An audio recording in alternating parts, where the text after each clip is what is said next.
ఒక్కసారి కొమ్మూరి గోల్డ్ కి కాల్ చేయండి. తాకట్లో ఉన్న మీ బంగారాన్ని విడిపించి మార్కెట్ ప్రైస్ కి వాళ్ళు కొనుక్కుని మిగతా డబ్బులు మీకు ఇచ్చేస్తారు. 2 ఏళ్ల నమ్మకం, అభివృద్ధి, సంక్షేమం బహిరంగ సభకి ఇచ్చేసిన సుదీర్ఘమైన పరిపాలనా అనుభవం, రాజకీయ అనుభవం ఉన్న గౌరవ ముఖ్యమంత్రి వర్యులు శ్రీ నారా చంద్రబాబు నాయుడు గారికి నా హృదయపూర్వక నమస్కారం.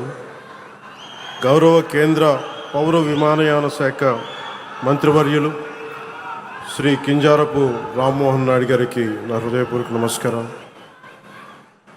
గౌరవ కేంద్ర కమ్యూనికేషన్లు మరియు గ్రామీణాభివృద్ధి శాఖల సహాయ మంత్రివర్యులు డాక్టర్ పెమ్మసాని చంద్రశేఖర్ గారికి నా హృదయపూర్వక నమస్కారం. భారతీయ జనతా పార్టీ రాష్ట్ర అధ్యక్షులు శ్రీ పివిఎన్ మాధవ్ గారికి, గౌరవ సమాచార సాంకేతిక ఎలక్ట్రానిక్స్ కమ్యూనికేషన్స్ మరియు రియల్ టైమ్ గవర్నెన్స్ శాఖ మంత్రివర్యులు సోదరులను శ్రీ నారా లోకేష్ గారికి నా నమస్కారం. గౌరవ శాసనసభ్యులు చంద్రగిరి నియోజకవర్గం శ్రీ పులివర్తి వెంకటమణి ప్రసాద్ గారికి నా హృదయపూర్వక నమస్కారం. జనసేన ఈ కార్యక్రమంలో పాల్గొంటున్న సహచర మంత్రివర్గ సభ్యులకి, శాసన మండలి మరియు శాసనసభ సభ్యులందరికీ, ప్రజాప్రతినిధులకు, నాయకులకు, అలాగే ఇక్కడికి విచ్చేసిన ప్రజలందరికీ, మీడియా మిత్రులకు మరి మీడియా మాధ్యమాల ద్వారా ఈ కార్యక్రమాన్ని వీక్షిస్తున్న ప్రజలందరికీ నా హృదయపూర్వక నమస్కారం. ముందుగా ప్రధానమంత్రి గారు సుదీర్ఘమైన కాలం పరిపాలనలోకి ఉన్న ప్రధానమంత్రిగా భారతదేశంలో మొట్టమొదటిసారి అన్ని రికార్డులను అధిగమించి, అంతకుముందు జవహర్లాల్ నెహ్రూ గారి సుదీర్ఘమైన వారి రూలింగ్ని కూడా అధిగమించి ఈ రోజున గౌరవ ప్రధానమంత్రి శ్రీ నరేంద్ర మోడీ గారికి కూటమి సభ్యులందరి తరపున, కూటమి ప్రభుత్వం తరపున వారు దిగ్విజయంగా అందరినీ సర్పాస్ చేసి ప్రీవియస్ మన ప్రధానమంత్రులైన జవహర్లాల్ నెహ్రూ గారిని కూడా సర్పాస్ చేసి ఆయన ముందుకెళ్ళి సుదీర్ఘకాలంగా సేవ చేస్తున్న ప్రధానమంత్రిగా ఖ్యాతికెక్కిన ప్రధానమంత్రిగా నరేంద్ర మోదీ గారికి మరోమారు నా ధన్యవాదాలు, మరోమారు నా శుభాకాంక్షలు తెలియజేస్తాను. ఈ కార్యక్రమం 9వ తారీఖు జరగాల్సిన కార్యక్రమం, కానీ ఆ రోజున దురదృష్టవశాత్తు ప్రైవేటీకరణ కాకుండా ఆపుకున్న మన ఎన్డీఏ ప్రభుత్వం, నారా చంద్రబాబు నాయుడు గారి నాయకత్వంలో, ప్రధానమంత్రి గారి ఆశీస్సులతో, ఎన్డీఏ సమిష్టి కృషితో స్టీల్ ప్లాంట్ ప్రైవేటీకరణ కాకుండా ఆగింది. దురదృష్టవశాత్తు ఒక బ్లాస్ట్ జరగటం వల్ల 8 మంది నిండు ప్రాణాలు కోల్పోవటం, ఆ రోజున గౌరవ ముఖ్యమంత్రి గారు ఫోన్ చేసి మాట్లాడుకున్నాం.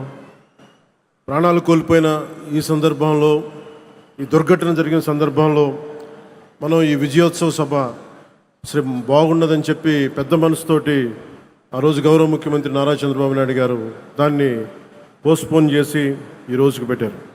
మనస్ఫూర్తిగా అలా నిర్ణయం తీసుకున్నందుకు వారికి ఈ సభ తరపు నుంచి ఈ వేదిక తరపు నుంచి మనస్ఫూర్తిగా వారికి నా ధన్యవాదాలు తెలుపుతా ఉన్నాను.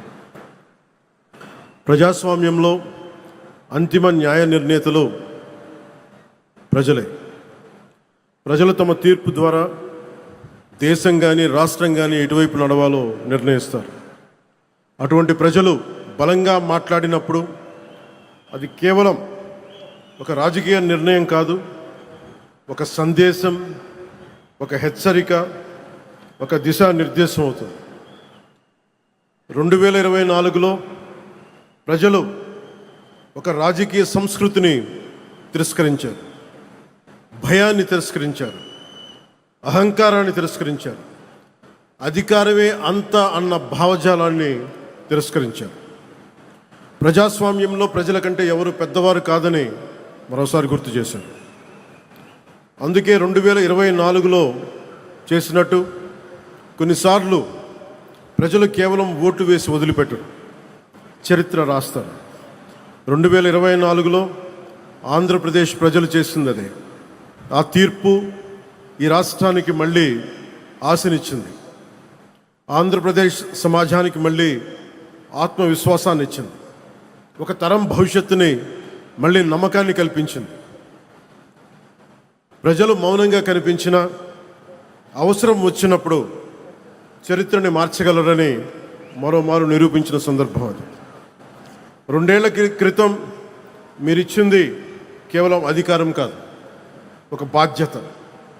ఆ బాధ్యతని గుర్తుంచుకుంటేనే ఈరోజు మీ ముందుకు వచ్చాం. ఈ చారిత్రక విజయానికి కారణమైన ప్రతి కార్యకర్తకి, ప్రతి నాయకుడికి, ప్రతి మహిళకి, ప్రతి రైతుకి, ప్రతి యువకుడికి నా హృదయపూర్వక కృతజ్ఞతలు.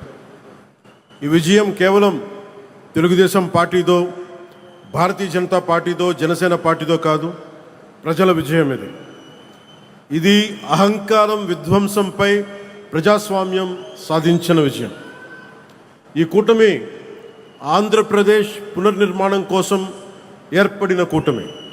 ఈ కూటమి అధికారాన్ని పంచుకోవడానికి కాకుండా బాధ్యతని పంచుకోవడానికి ఏర్పడింది. దేశానికి ప్రధానమంత్రి శ్రీ నరేంద్ర మోదీ గారి దూరదృష్టి, రాష్ట్రానికి ముఖ్యమంత్రి శ్రీ నారా చంద్రబాబు నాయుడు గారి అనుభవం, ప్రజల ఆకాంక్షలను ప్రతిబింబించే జనసేన సంకల్పం, ఈ 3 శక్తులు కలిసినప్పుడే ఆంధ్రప్రదేశ్ పునర్నిర్మాణానికి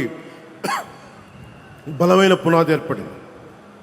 కూటమిలో జనసేన 21 సీట్లతోటి సర్దిపెట్టుకునే సందర్భంలో చాలామంది వివిధ రకాలుగా విమర్శించారు. కానీ మేము 21 సీట్లతో రాజీ పడలేదు. ఆంధ్రప్రదేశ్ భవిష్యత్తు కోసం 21 సీట్లకి జనసేన పరిమితాన్ని చేశాం. ఆ త్యాగానికి ప్రజలు ఇచ్చిన సమాధానమే 100% స్ట్రైక్ రేట్. 2 ఏళ్ల క్రితం మేము ఇచ్చిన హామీలు ఈరోజు ఒక్కొక్కటిగా ఆచరణలో కనిపిస్తున్నాయి. పెరిగిన వృద్ధాప్య పెన్షన్లు, మహిళలకి ఆర్థిక భరోసా, ఉచిత గ్యాస్ సిలిండర్లు, మహిళలకి ఉచిత బస్సు, రైతులకి అండా, అన్నా క్యాంటీన్లు, విద్యకి ప్రాధాన్యత, యువతకు ఉపాధి అవకాశాలు. మేము చెప్పింది ప్రతిదీ ఆచరించి బలంగా ముందుకు తీసుకెళ్తా ఉన్నాం. నా శాఖల విషయానికి వస్తే మహాత్మా గాంధీ కలలుగన్న గ్రామ స్వరాజ్యం, పండిట్ దీన్ దయాళ్ ఉపాధ్యాయ ప్రతిపాదించిన అంత్యోదయ సిద్ధాంతం, last mile governance, doctor B R Ambedkar గారి రథసారథిగా రాజ్యాంగం ద్వారా స్థానిక స్వపరిపాలనకు వేసిన బలమైన ప్రజాస్వామ్య పునాదులు, ఈ 3 ఆలోచనల సంగమమే నేడు నరేంద్ర మోదీ గారి నాయకత్వంలోని ప్రభుత్వ పాలనా తత్వం. సబ్కా సాత్, సబ్కా వికాస్, సబ్కా విశ్వాస్. గ్రామాన్ని భారతదేశానికి కేంద్ర బిందువుగా చూడాలనుకుని ఆ దిశగా అత్యంత నిబద్ధతతో కృషి చేస్తున్న ఒక పంచాయతీరాజ్ శాఖ మంత్రిగా ఈరోజు మీ ముందు మాట్లాడుతూ ఉన్నాం. ఒక పిల్లవాడి భవిష్యత్తు పాఠశాలలో ఎలా నిర్ణయించబడుతుందో, ఒక దేశ భవిష్యత్తు అదేవిధంగా గ్రామంలో నిర్ణయించబడుతుంది, గ్రామ పంచాయతీలో నిర్ణయించబడుతుంది. ఒక రైతు ఆశ, ఒక మహిళ ఆత్మవిశ్వాసం, ఒక యువకుడి ఉపాధి, ఒక కుటుంబం ఆరోగ్యం, ఇవన్నీ మొదటిగా గ్రామ పంచాయతీ ద్వారానే ప్రభావితం అవుతాయి. ఎందుకంటే ప్రజల జీవితాలకు అత్యంత దగ్గరగా ఉండేది ప్రభుత్వంలోని ప్రాథమిక గ్రామ పరిపాలనా వ్యవస్థ. అందుకే ప్రపంచవ్యాప్తంగా ప్రజాస్వామ్య పరిపాలనలో ప్రిన్సిపల్ ఆఫ్ సబ్సిడారిటీ అనే సూత్రాన్ని అనుసరిస్తారు. ఈ సూత్రం చెప్పింది చాలా సింపుల్. ఏ పనిని ఎక్కడ అత్యంత సమర్థవంతంగా ప్రజలకి అత్యంత దగ్గరగా చేయగలమో ఆ పని అక్కడే జరగాలి. అవ్వకపోతే ఆ ప్రభావం దానిపై వ్యవస్థపై పడుతుంది. గ్రామ స్థాయిలో అవ్వాల్సిన పని మండల స్థాయికి వెళ్ళకూడదు. అంతిమంగా క్యాస్కేడింగ్ రియాక్షన్ కింద మన దగ్గర ప్రతి పని ఎమ్మెల్యే దగ్గరికి వెళ్ళాల్సిన పరిస్థితి. అధికారాన్ని కేంద్రీకరించడం ప్రజాస్వామ్యం కాదు, అధికారాన్ని ప్రజల దగ్గరికి తీసుకెళ్లడమే నిజమైన ప్రజాస్వామ్యం.